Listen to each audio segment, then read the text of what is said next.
from downtown Winnipeg with Caroline Bargut. Good evening. Thanks for joining us. Health officials in Manitoba said it was a matter of time. Today they confirmed the first case of the H1N1 flu virus in the province. Officials say the girl is between 10 and 19 years old. She attends River Heights School in Brandon and had traveled to Mexico, the southern United States, and Vancouver in mid to late April. She's recovering from mild symptoms of influenza that did not require hospitalization. We now turn our attention to the latest flood forecast. While the province says floodwaters in parts of Manitoba may be receding, the Pembina River continues to spill over its banks tonight. For the last 3 days, people living in La Riviere have worked around the clock to save the local ski hill and 23 homes. This morning came some relief. It appears the crest has begun, but as CTV's Stacey Ashley shows you tonight, another crest is expected tomorrow morning.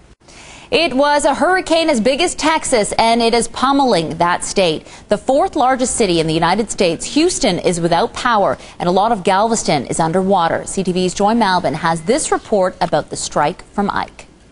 Hate to break it to you. Okay. You're going to get rained out on your marathon, but we'll talk about that in a minute. Exactly. First you can go to the Gold Eyes game tomorrow if it doesn't rain. Let's go to our encore of the night now. Why does hockey always get a bad rap? That's our encore of the night. He was taking his belt off. See, now, if baseball games were like that... You'd go more. I would go more. I would. That's entertainment. Anyways, I want to talk about the marathon. You're running tomorrow. Yes. You better get your rain gear out. Yeah, you look for the short little fat guy that's having a heart attack on the side of the road, just kick him. I'll get up. Thanks, Dad. Good luck to you. We'll see you tomorrow. Major headaches and frustration at the Canada-U.S. border tonight. Good evening. Thank you for joining us. Whether it's the high Canadian dollar or the long weekend, the U.S. border crossing is jam-packed with people heading south. The biggest delays in Emerson, Manitoba, about 90 kilometers south of Winnipeg.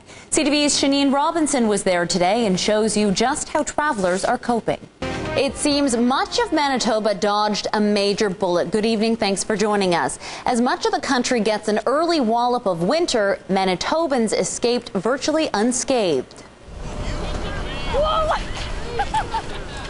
It was cold, but the sun was still shining this afternoon, and people seemed to be out enjoying it. We did get a blanket of snow overnight. Compare that to other parts of the country. From coast to coast, an early blast of winter is taking Canadians by storm. Environment Canada has issued storm warnings for 6 provinces.